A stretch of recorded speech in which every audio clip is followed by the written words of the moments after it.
Ladies and gentlemen, friends, colleagues, listeners, and anybody who might be tuning in for the first time, this is a little special show that we do on Saturday morning. I do it with a friend and colleague, Steve Dickson. For those of you who don't know him, he's the one who looks like my son, sometimes my grandson, unfortunately. But we do this every Saturday. He's a wealth of wisdom and great fun. So hope you enjoy today's show. Steve, lovely to have you back on again. Good morning, Chris. Thanks. No pressure on that welcome. Yeah, exactly. Now, Steve, listen, one of the things that we've said to the listeners every week, firstly, is please feel free to send any questions in anytime, and you can send the questions to chris@evaint.com. And we covered the moisturising cream and why Steve looked so young last week, so we don't need any more of them, thank you. But as many questions as possible. We've got a couple of good ones for today, so please feel free to send them in. We also do a little domestic tip of the week. So Steve's got his domestic tip later on. And subject to how the discussion goes, I've got a little trick that I'd like you to attempt on air, Steve, as well. All right, so we'll see how the discussion's going. Right, so to start with, they say a week is a long time in politics, and it's incredible how things are changing at the moment with the current situation from, thankfully, a lot more good news. But with that good news is coming an awful lot of confusion. So one of the first questions I got, which is very relevant at the moment, a gentleman called Matthew, he didn't want his surname because I work for a carrier already making redundancies, and I'm not sure whether I'm going to be one of the casualties. However, why now is the government bringing in 14 days as a quarantine period when the likes of Greece is only looking at 1 or 2 and opening up their borders?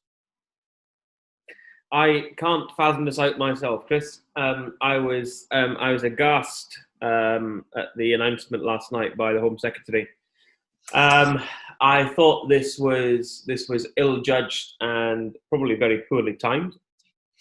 The rationale, of course, from the government is that because the transmission rate now is low in country, and the domestic human to human transfer of the virus is low, that actually there will be potentially a material effect if we continue to allow people into the country that have coronavirus, and then continue transmission chain. I guess my point is, most of the public and industry, certainly over the last 12 hours, I've seen a comment and opinion on this, can't reconcile with that logic that has been explained by the Home Secretary and by the government. And neither can I. I think this is very poorly timed, and just as we were starting to see some green shoots over the last couple of weeks with restarts and airlines, certainly within Europe, let's call it domestic Europe, trying to restart. And now we see this, which will I suspect severely hamper progress. So I think this is ill-judged. It's a bad decision. I can't reconcile with the logic that's been explained because, as one of our more colourful CEOs in industry, Michael O-Leary, said yesterday, apart from the British government being a bunch of idiots, which he generally likes to refer to. That translates well. Idiot, yeah. I'm sure there's another word in front of that which we won't use this morning. Well, he uses an E instead of a U. Yeah, that's right. This defies convention because customers travelling inbound will be using public transport to get to their final journey, their final destination. The government is only recommending that you use a personal car. Well, they can't force them to use a personal car, and there's going to fund taxes for everybody, which I can't imagine that they are doing. So this is bad. It's damaging. It's not good, and I'm disappointed that the government brought this forward last night. Yeah, I totally agree, and I think it's something that's late, and unfortunately, the government is being accused of doing things a little bit later than when they could have done or should have done, and I think it's ridiculous. Not only because of the things that you said that don't make sense, but also if other countries are doing something which looks as logical as what Greece are doing, in as much as taking a test very quickly and putting you into a designated quarantine hotel and transporting you there, then, I mean, I'm sure there are a lot of hotels around the airports that could really do with that sort of business on a regular basis for at least a couple of months. And that would make a lot more sense. Now what it's going to do is anybody who decides to go on a holiday, not only have they got to take the time for a holiday, when they come back again, then they've got to go into isolation again. Which we know is not realistic, and therefore people won't go. So I mean that just is ludicrous. And there are very few carve-outs or exceptions. So no, I see this. I think this is bad. It's wrong. It will do nothing to restore confidence.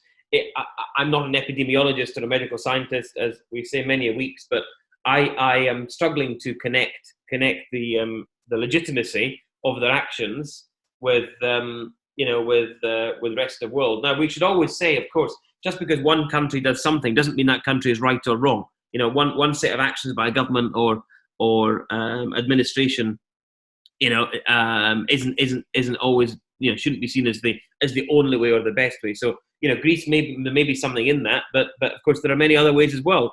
Test before travel.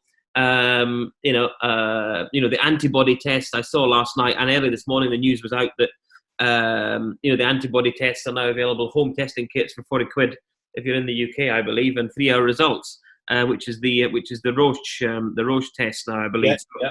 So they're making huge progress in this area that could, I guess, in some way satisfy pre-travel requirements. But again, we get into the logistics and the legitimacy of the tests and the questioning and who validates at what point. So, but good to see that some of that stuff is coming forward. So I think that probably could have aided the UK's response rather than this arbitrary 14-day quarantine. Yeah. No, well, let's hope like issues, and we spoke before about the extra restrictions that were placed on laptops, not being allowed to take on board, and how long that lasted for shoes, which was another big issue. Let's hope that somebody gets a little bit of common sense and does something that's in line with everybody else. Of course. Which comes to the second question, which is from a gentleman called Bob. And he again says, and it's something that keeps popping up on a regular basis, why are airports, airlines and governments still not aligned? And when will there be common grounds where everybody knows that at least if you travel between those two particular points or those two particular countries, that everything should be the same as if you were in your own? Now, from our perspective as the UK, there are a lot of countries that residents would like to visit that have performed much, much better than us. So I would have thought that shouldn't be too difficult a thing. I would have thought so, Chris. Now, we've got our own little bubble here, of course, in the UK. We've got the Common Travel Area. And for those that don't know, that's the UK, Republic of Ireland, Northern Ireland, the Channel Islands, and the Isle of Man. And so, there has to be therefore some level of coordination between the Irish government, Varadkar's government, and the Johnson government in terms of their approach. I don't know what that is yet. That's not become evident. But to allow travel within that CTA, or this bubble as they're now calling it, I think is consistent with what we've seen in rest of world. So we're seeing Australia, New Zealand, for example. Yeah. I guess there's been historically, strong relationships, both trade, commerce, and sort of immigration, between those nations already in any case for a long, long time. So the ANZA privilege is sort of, between the airlines, they're both treated as domestic operations essentially between Australia and New Zealand. So that's pretty straightforward to do. I guess the problem is when you've got, as somebody described this week, the European Union of 28 member nations, or is it 27 now? I think, given that the UK has officially left the European Union now in transition period. The EU 27 is not a union, is not united. So even when you've got this strong political unions that exist, it's still very difficult to get commonality and a common, universal approach across government. So I guess what we've seen to try to improve that this week, which is reassuring to answer the question, is we've had EASA, which have come out on Wednesday, I think the 20th. Was that on the guidelines? Yeah. So, EASA have now, so IATA, IATA is a trade body, generally represents the airlines more so than the airports. Doesn't generally probably consider the ground handlers in their thinking process. Would consider the customer. EASA is generally used to regulation and policy making, and therefore probably has got a better handle at the ability to implement across industry. But the problem being, of course, EASA will regulate generally, whereas this is now a set of guidelines. So once again, when it comes to things like distancing and spacing in airports and travel with masks and travel with gloves and hygiene, cleaning requirements for aircraft, airports, and staff, etc. This is not this is not a piece of legislation that is being enacted to implement across these 27 member states. This is a guideline document. So once again, it will require still those trade bodies, whether it's the IATA and ACI and the airlines themselves and the airports themselves, to actually take the bull by the horns and start to implement and recognise. But very pleasing to see that EASA have now come out with that. So I suspect that there's been a lot of discussion below the scenes. Yeah, it's got some excellent points, Steve. It's got, obviously, it covers the basics, and anybody who's not familiar with the industry and the issues we've had to deal with over the last several decades. But if they looked at the document just at the beginning, it's got passenger management, so it covers passenger management at all times before arriving at the airport, considerations for the management of passengers at departure airport, cleaning, disinfection, thermal screening. There's a COVID-19 statement, protective screens, check-in and boarding, management of passengers on board the aircraft, on boards, with compatible symptoms, and managing of arriving and transit passengers, disembarking, passenger locator card, thermal screening at arrival. It's got all of the things, baggage claim and exit from the airport, management of crew members. It's got everything that anybody would need. So again, and now pointing out Bob's question there, why on earth won't these bodies actually take hold of something that makes sense and just go with it? Well, I think, look, so EASA only has jurisdiction over member states, but I guess what's been pleasing this week is to see, for example, we were discussing Emirates the other day, Chris. Yeah. And what's been pleasing to see is a lot of what you've seen in that EASA document. Some of it people could say is common sense, but I don't think there's anything such as common sense these days. I've seen that in massive evidence over the last 11 weeks. It's absolutely certain that common sense is not common. But you've seen the likes of Emirates, which obviously is a large operation into Europe, is not an EASA member, or the United Arab Emirates, not an EASA member state. But many of the protocols or the suggestions or the policies that are contained therein, you have seen Emirates implement this week, and actually done a great bit of communication across their customer base and their brilliant. Yeah, and it includes a lot of those measures that you mentioned there, Chris.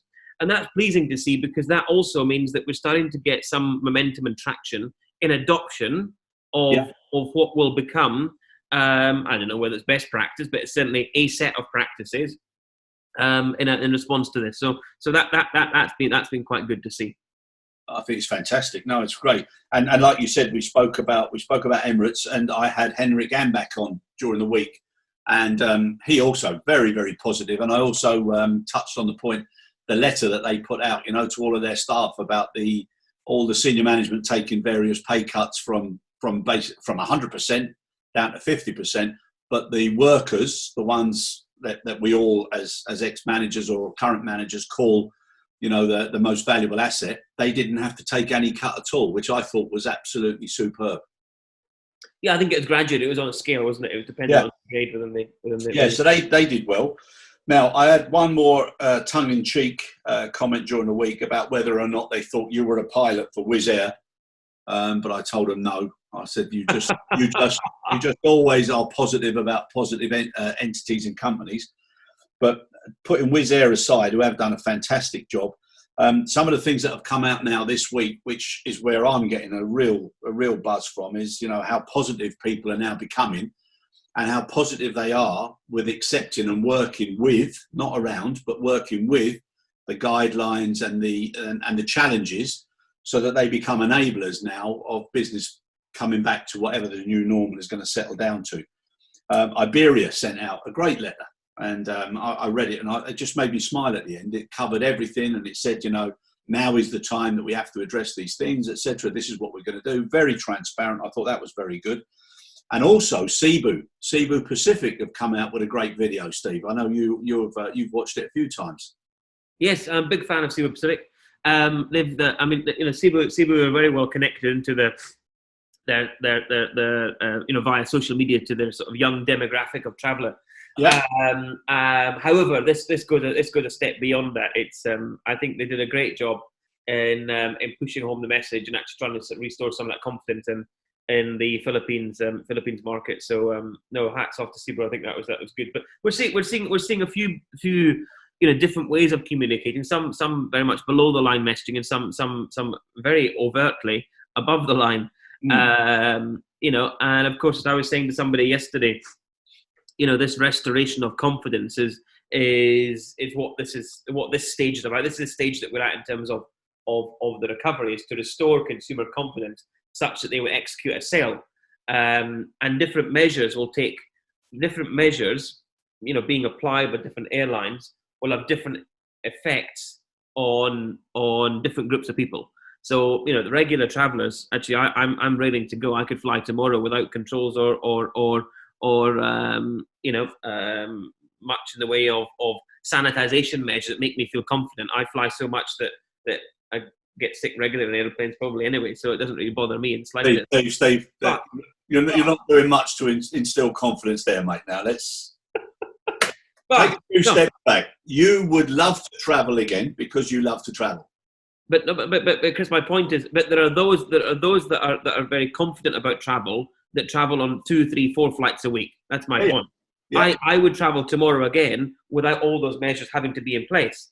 However, the traveller that doesn't travel very often or very regularly, sort of once a year or maybe just visiting friends and relatives, etc., may be a little bit more cautious, and therefore the display and the messaging of those measures is very important to that group of customers. And I guess it goes, as it goes down the scale or across the scale, the number of measures required to restore confidence increase dependent on the demographic. That's my point. So I'm not blasé. I'm just saying, look, for me, I could fly now. It wouldn't trouble me. But there are those, of course, that won't. And I guess the majority are probably somewhere between that sort of on that spectrum. Yeah, and we keep talking about that barometer of fear and confidence, and where one person might be here, one person there, exactly. and they all judge it themselves. Exactly. But it would be such a shame, to waste this next 3 months because of so many restrictions that I think we both agree, and you said we're not the experts, but we both agree, as do many others, that it just doesn't make sense to do what's going on now. Well, I mean, social distancing still comes up. There are some countries that have legislated or passed legislation, enacted laws that require airlines or require transport services to only carry 50% of capacity. And this is just bonkers. I mean, absolute bonkers. Again, no surprise to our listeners that Michael O'Leary had a view on social distancing on aircraft, but social distancing on aircraft is crazy, and I'm surprised that it's still being talked about. It's still kind of there. But I guess until these other measures, Chris, take more precedence and become more common, maybe people will still talk about social distancing because we've become conditioned to that over the last 10 weeks. Exactly, and some of the people, I was watching a video this morning that the police put up about a function that happened over the weekend, and even though it was down a cul-de-sac and all the people supposedly lived there, they were still over 100 and they were very, very close to each other. I think the problem is, once you make a general statement about social distancing, everybody assumes that everybody has got to abide by that in every single eventuality, and that's not correct. It's where you possibly can to prevent it, but where it's not possible, like people in supermarkets who are serving, frontline workers, nurses, etc. My goodness me, if there was a 2 meter rule everywhere, then it would be just ridiculous. But people don't see it. and then when it affects them, they use it as an excuse to then come back. And that's where that sort of clarity and transparency, and that's where everybody needs to start focusing now, whether they're on the news, whether they're in official positions, they've got to start making that clarity known to everybody. Otherwise, so much confusion, it's crazy. Now, Steve, I've got another question here, which is it was quite a big one, so I'm just going to consolidate it. Basically, a guy called Phil watched the 2 shows last week where we had representative bodies. You mentioned IATA, but we had 2 sessions. One with TIACA and there was TIACA and ACI, okay, and there was another one with IATA and FEDAXA, or the other way around. But we had all 4 on last week, and they were showing tremendous collaboration and cooperation, and they were talking about how ICAO has done things much faster, and they were really pleased with it. But what Phil is saying is that as a result of all of that cooperation, that there are still certain practices being carried out around the world that are not what you would think at first glance meeting certain health standards. So what he's saying is, will hygiene and health standards start to be governed more strongly, and will that impact on trade relations between countries where one country is abiding and one country is not? Interesting question. Takes us on to sort of the geopolitical nature. Heaven forbid people would think that politics would get in the way of managing a health crisis. Yes, Chris, I think it will. I think Phil probably is sort of correct in assuming there will be a level of change for sure. I mean, we've seen it already in some markets whereby, if you dare so much as question another state's application of standards or policy, etc., or their response to this crisis, you get frozen out. Yeah, and you get frozen out from a trade perspective. You get frozen out from a bilateral sort of political perspective. So I think there will be a level of change. But look, looking at it from a more positive perspective, I suspect that if we are all corralled down the same path, and nations do the right thing, and adopt the best practices, and it's like we were talking about aviation security before. You can't necessarily expect that the investment in screening equipment for aviation security screening equipment in airports in Chad or airports in the United Kingdom will be the same. Yeah, that doesn't make sense because it's a product of GDP and economic success and so on and so forth, and people are going to recognise that. What's important is, and what's always important, is the outcome. Actually, how you get there, for me, is largely irrelevant. I always sort of say, whether you do this or you do this, it doesn't really matter. If you want to do this, well, it's easy and straightforward. If you want to do that, well, it's kind of up to you. For those that are listening, you can touch one ear with your right hand, or you can arch over your left arm and touch with your left hand. My point is, the policy and the outcome, or the policy should derive the same outcome, but the practice and the process to get you there may be different. So I don't think that this should be a case of snitching on others who don't necessarily have the same level of access to capital or to resources as other nations. I think what's important is that we apply ourselves in as common a way as possible, and that we will have to take account of managing the exceptions. Airlines manage exceptions every day, but the fewer the better that we have to manage, because otherwise it adds cost. And as we spoke before, discretion is not necessarily a helpful thing here.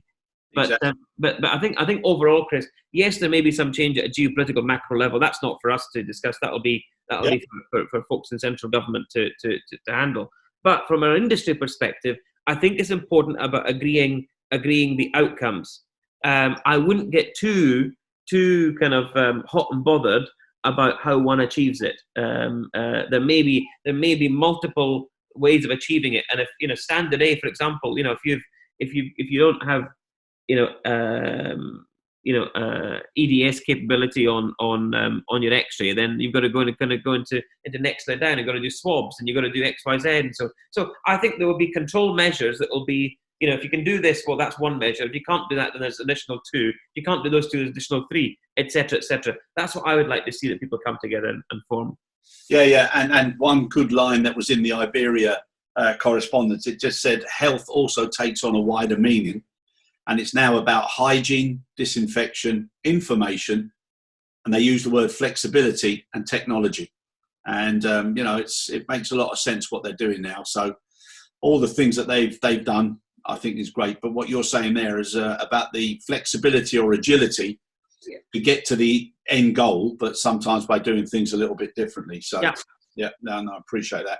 Now, Steve, one of the things, or a saying that I quite like, is the hard thing about hard times is you have to make hard decisions. And now some of the hard decisions that are being taken, I think, are going to be good for the business, but it's so tough on so many people. So keeping those people in touch with the things that they've become accustomed to in the industry, like the technical training, the safety training, the security training. A couple of young lads who've literally only come into the business, the question they asked is, should we try and hang on, or should we use the skills that we've learned from our training and change industries? Well, look, my heart goes out to everybody who's been affected by this. There's many thousands that we've seen publicly, but the ones that really sort of that you don't hear much about are probably the majority that you haven't seen the public platform from. So we know about impacts to British Airways and IAG Group, and that's all very sad. But I guess there's so many more below the line, and so many more businesses affected that are suppliers to some of our industry suppliers. Whether it be the ground handlers, whether it be the cleaning staff in the facilities, or it's the IT vendors, or it's the whatever. There's a much larger supply chain that will be affected by this. So my heart goes out to all of them. Nobody could have predicted the extent of this. However, this crisis is deeply damaging, at all levels across the industry. I always hate losing people, Chris. I mean, I've always tried to spur people on and give them a bit of gentle encouragement, enthusiasm, and coax them into doing the right thing. And often that's been it's been hard, I guess, in normal times sometimes to keep people in business and keep people that you've trained and invested in the business. Much harder now that we've got this crisis. But I'm going to sort of turn this on its head and say, look, at the end of the day, this is about looking after number one.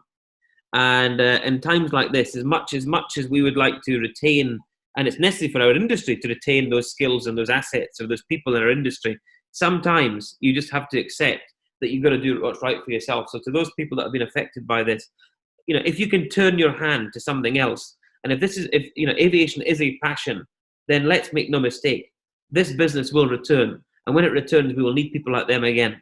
So if you can turn your hand to something else in the short term, and I've seen many examples of people doing that recently, which has been great to see how people have had to adapt. I mean, they've adapted, they've had to, but they've done it kind of willingly and positively. I think that's a really, really strong, asset for any employer to see in a person that sort of can turn their hand to something else. So my advice would be, if you feel that there is that this downturn won't allow you to continue in your aviation career, then sure, go off and find something else, turn your hand to something else, but be ready to come back, and the doors will be open for sure when you come back. Yeah, that's pretty much what I said about having to do what you've got to do, but also the two companies that they work for, they're renowned for great training. So what I said to them is, the training that you've been given, if you convert that and use the basics of that to whatever it is you go into, the companies you join will be so pleased, because you're coming from such a regulated and such a disciplined training environment. Exactly. But it brought another question, which is the companies that are having to lay people off. One of the things that I think would be a great idea is if they kept a platform and a register for those people that have had to be let go, and allowed them to online enter certain training programs over a period of, say, up to 2 or 3 years, because then they'll probably be settled in their new careers and maybe wouldn't come back anyhow. But just to keep them linked to that company, to show that there was a bond. And as you said, this has been something that nobody could have foreseen. So it's incredible. But I just think that would be a great way of at least keeping a link, with those people. Yeah, agreed. Good. Well, thank you for that. That's really good. Now, Steve, listen, we normally do the domestic tip of the week. Before we do, I've got a little challenge for you, because I know your domestic tip is to do with an egg. So I understand you've got an egg. Who told you that? I understand you've got an egg. Chris, I'm amazed at your powers of knowledge when you understand that. Yes, I'm holding it as well. But somebody told you about that. Yeah. So don't try and throw that egg to me, Steve, because it could be very messy at your end. But I've got an egg. Now, before you do yours, what I want you to do is you get your egg, right? So in your arm, and you put the egg in the crease of your arm like that, okay? Yeah. And then you push it right in, and then as hard as you can, as hard as possible, and I'll bet you won't be able to crack the egg, right? As hard as you can. Go on, give it a bash. Can I do it after the... No, seriously, I promise you, it's an incredible thing. This could be a disaster. I've got a shirt on, I'm sorry, it's moving around, look. I get catch the drift. Well done. Amazing. So everybody, please give that a try. Now, your tip of the week is... My tip of the week is very simple. Actually, a dear friend of mine taught me this recently, so I'm going to share and impart his knowledge to others. It's nice egg. This is a farm fresh egg. I've been making a lot of salads during this lockdown because weather's nice, hot temperatures outside. Take a little salad to the park with me now that I'm allowed to go and sit in the park with a gin and tonic and a salad in the afternoon. And I like a boiled egg. So one of the things that I hate doing, however, is peeling the egg. So little trick: before you boil the egg, you hard boil the egg. If you just take a small pin, which I don't have here, but pop a small pin, prick a tiny little hole in the bottom of the egg, well, the top of the egg, but in the bottom of the egg, before you put the egg in the pan. Egg goes in the pan. When it comes out and you let it cool, after it's cool, you will find that the shell will be peeling off in a matter of seconds, and sometimes you can do in one or two large pieces. Well, it's all about changing people's lives, There Steve. you go. Yet again, Life changing. You have changed it up. The question I've got is, who on earth sits and thinks on one day, do you know something? I'm going to put a pinprick in the bottom of an egg and see if it'll help me peel it. That's what I need to find out.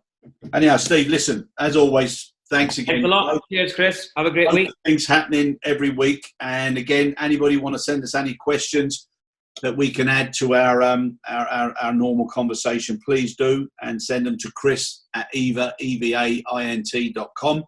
And be great to have your thoughts on next week's show. Steve, take care, mate. Good luck with everything. Thanks a lot. Enjoy the bank holiday weekend. Yeah. And I will just think of you now covered with all your boiled eggs all over the place. So. Thanks, Chris. Cheers. Have a good week. Bye-bye. Bye.